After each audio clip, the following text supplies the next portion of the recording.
be here at the ending stretch of this Brazil tour.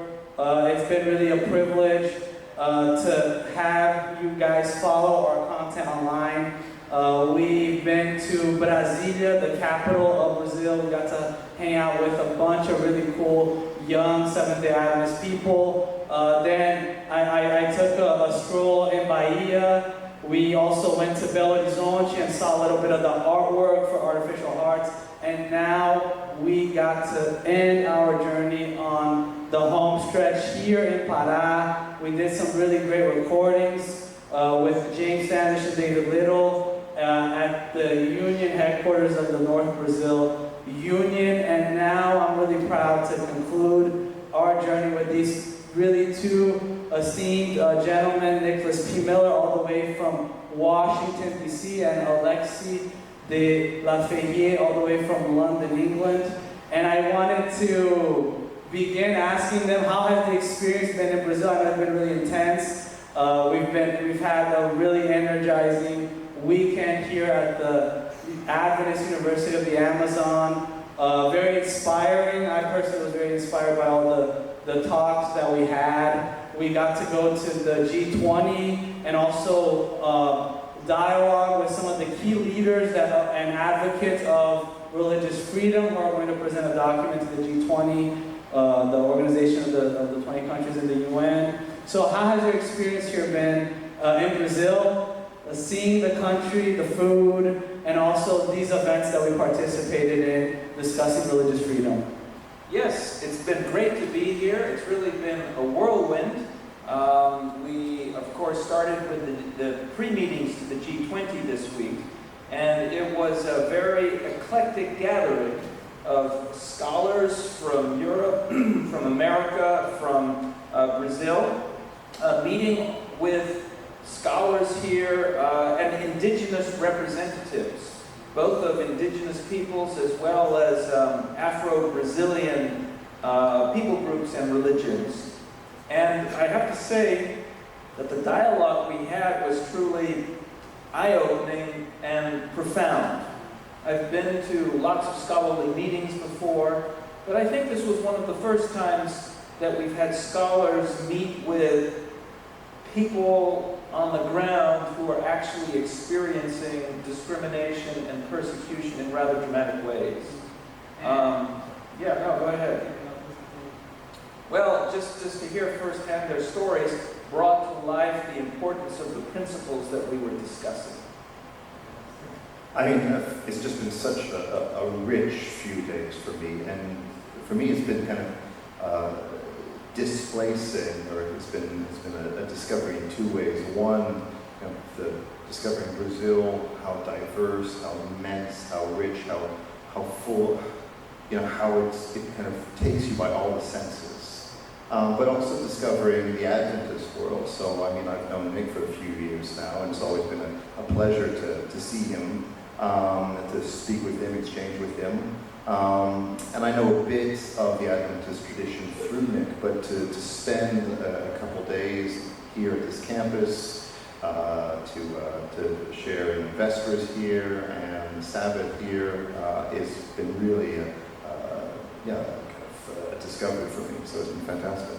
Well, how do you think that events like these, we were first at the G20 event on the Interreligious Forum, and then now we're here at more of a confessional institution, but still doing an event on religious liberty. How do you think these events have helped you or will help you in kind of the work that you do in religious liberty in Europe and in North America, in light of some of the challenges that you have in those parts of the world? Well, I think it's almost a necessary combination, right? We met with a small group, these pre-G20 meetings, scholars, representatives of individuals, talking about, some very real problems, but also abstract principles. And I think we came to some good ideas and good insights. But we can't change the world from inside an ivory tower or a room far removed from the people. And the experience we had here this weekend with vibrant young people singing songs, sharing with us and each other, is the way that you take these ideas from the world of experts and you bring them on the ground and you show their importance to people in the pew, to the common people, to church leaders, and to try to bridge and bring together those two worlds, I think, is something that you have to do if you want to make religious liberty and these principles real. Yeah, I kind of think of three kind of vectors or three kind of moments that can be helpful. One is as scholars to exchange, to challenge our own ideas, our own a priori assumptions, both by speaking to scholars with whom we disagree, but also by hearing from people kind of on the ground, representatives of civil society, their stories and experiences. So that's, we enrich ourselves, we get to refine our ideas. Then the second aspect is to kind of bring that message, or to communicate that message of religious liberty as we see it to kind of people on the ground, to people in this university, to people in different parishes, so that they can kind of get the idea that it's not just an abstract philosophy, or it's not just for people in NGOs or in elected positions. It's something that we all need to practice and advance in our everyday lives. And then the third is there needs to be a conduit of communication between academics, civil society, and elected representatives. Mm-hmm. And so that's that third aspect that we're trying to achieve through the G20 and through drafting these guidelines. And you actually, I mean, maybe just to clarify, you had a very important role in drafting a very specific paragraph on religious education, right? Yeah, so education is one of the things that I think is really important. I think it's important generally, but it's particularly important for religious communities because education is the primary way by which a tradition is transmitted from one generation to another. And there is no culture or religion, there is no viable idea of how to live a particular form of life without being able not only to speak about those ideas or expose those ideas, but to be able to teach those ideas, as I say, within a tradition. Young people need to be able to see that a traditional, cultural, or religious way of life is something which is alive, is something which exists within a holistic kind of environment. So I think it's really important that we recognize what we call group autonomy for religious organizations and certain cultural minorities, so that they might not only transmit ideas, but they can teach within their tradition, that they can keep those ideas, those forms of life, those practices alive throughout the generations. They live the ideas, just like we saw this weekend with all these young people involved in the singing and the program. Oh, fantastic. And on that note, I wanted to transition a little bit to our viewers know, right? Artificial Hearts is a podcast dedicated to disseminating the works of Fyodor Dostoevsky to the West and humanizing and warming those hearts that have become cold by secular humanism. And one of my favorite quotes from this book is here. If we can show it here. Thanks, Alexi. If anything does preserve society, even in our time, and does regenerate and transform the criminal, it is only the law of Christ operating on the human conscience. If there was something that we talked a lot about in this event, it was the importance of freedom of religion and freedom of religious conscience. And I think in light of this sentence that we just read, I think one major theme in our conference was avoiding the extremes, avoiding the extreme of Christian nationalism, and also avoiding the extreme of this secular humanism that alienates persons of faith, that threatens, like Alexi alluded to, these religious institutions. So my question is, what is the importance of a public morality today in our society? And how can we maybe avoid, I know this is something we kind of go the whole night, but we have less than 10 minutes. How can we maybe just have like a few steps that we can implement in our own communities to avoid this extreme of like the Christian nationalism that we're seeing rising, and also this secular humanism. And I think we're very privileged here because we have a Protestant Seventh-day Adventist Christian, we have a Roman Catholic. I think all of us here are committed to combating these extremes and building a society where people can live together and coexist in harmony despite their theological, political, and philosophical differences. So there's a lot there. I mean, I love Dostoevsky, and I love this idea that Dostoevsky has. It's, I think, a bit like the different brothers Karamazov, who, you know, they all inhabit all of us. You see tensions with him as well, because although he has his principle, he's also a bit of a Christian nationalist. I mean, right. And Yes, as a Catholic, Dostoevsky had very harsh things to say about Catholicism, but he also had a very kind of robust idea of the Russian nation. At the same time, he had this very humanistic or this very Christian view of the salvific message of Christ. And I think I would read, as a Catholic, I would read that quote in kind of two ways. Well, there's the revealed law, but there's also the natural law which is inscribed in all of our hearts. And that natural law which precedes revelation, which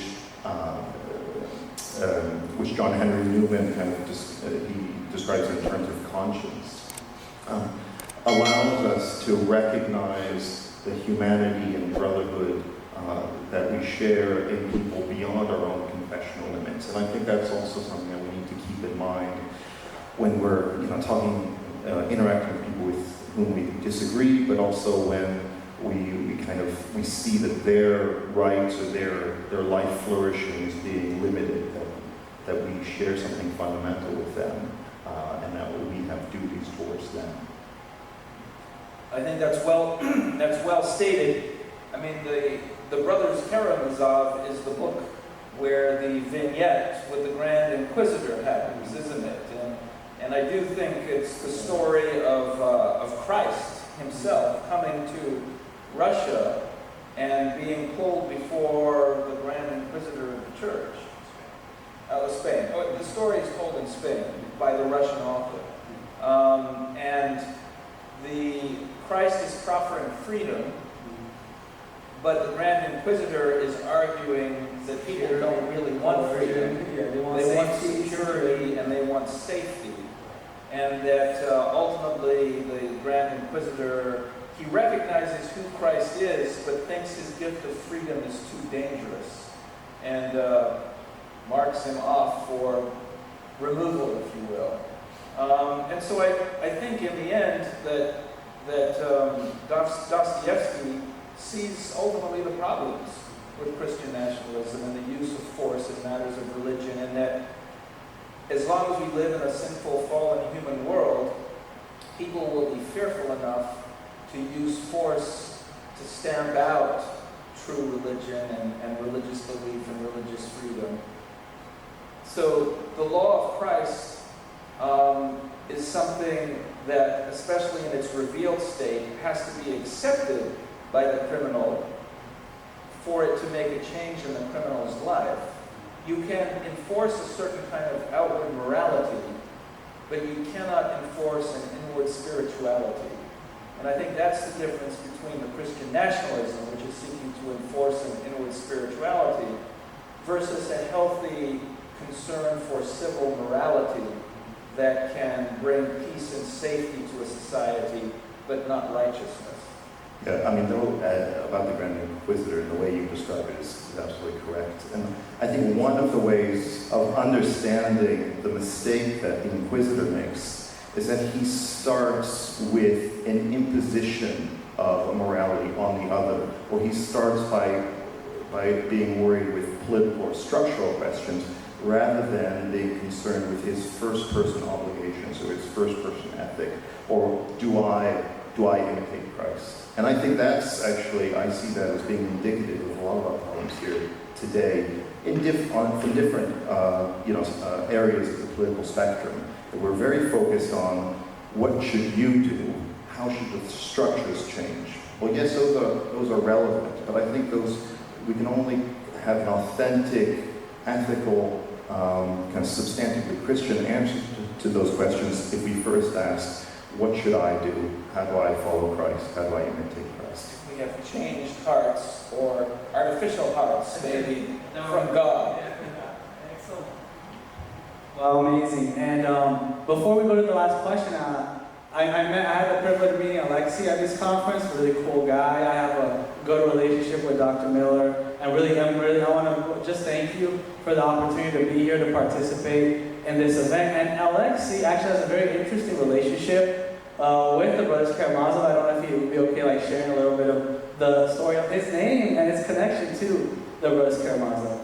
Yeah, so I mean, my dad once told me how true this is. I cannot say that he was thinking of the youngest brother, Alyosha, when he named me Alexi.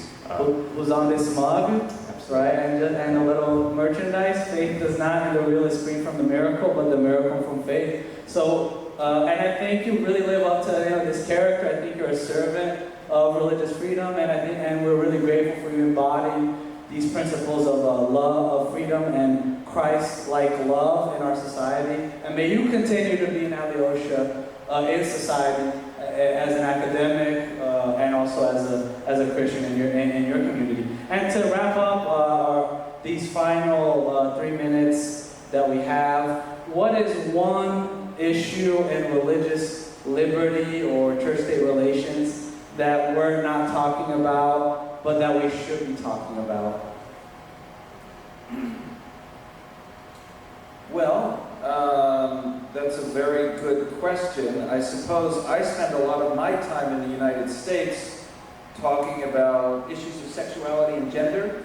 We didn't really talk about that meaningfully this weekend, but I think that the very question of human nature and what it is to be human and the male-female bipole of that is being called into question by secular society. And we, as Adventists, we are fond of talking of the Sabbath, and that's one of the institutions from Eden, but the other institution from Eden is marriage, which rests on this male-female expression of the image of God.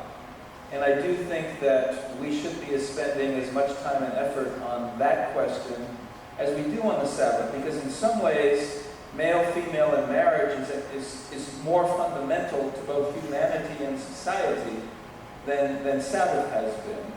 And it deserves our attention, and we need to protect our institutions and communities in being able to live in the way that we believe God has called us to.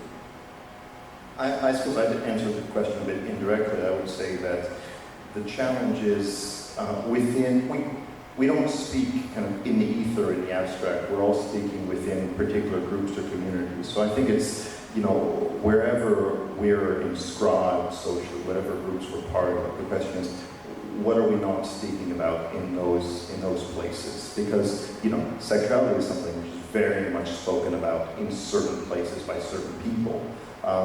So I think we need to be attentive to what's important for other people outside of our circles. What are we missing kind of on a daily basis with those people with whom we're comfortable?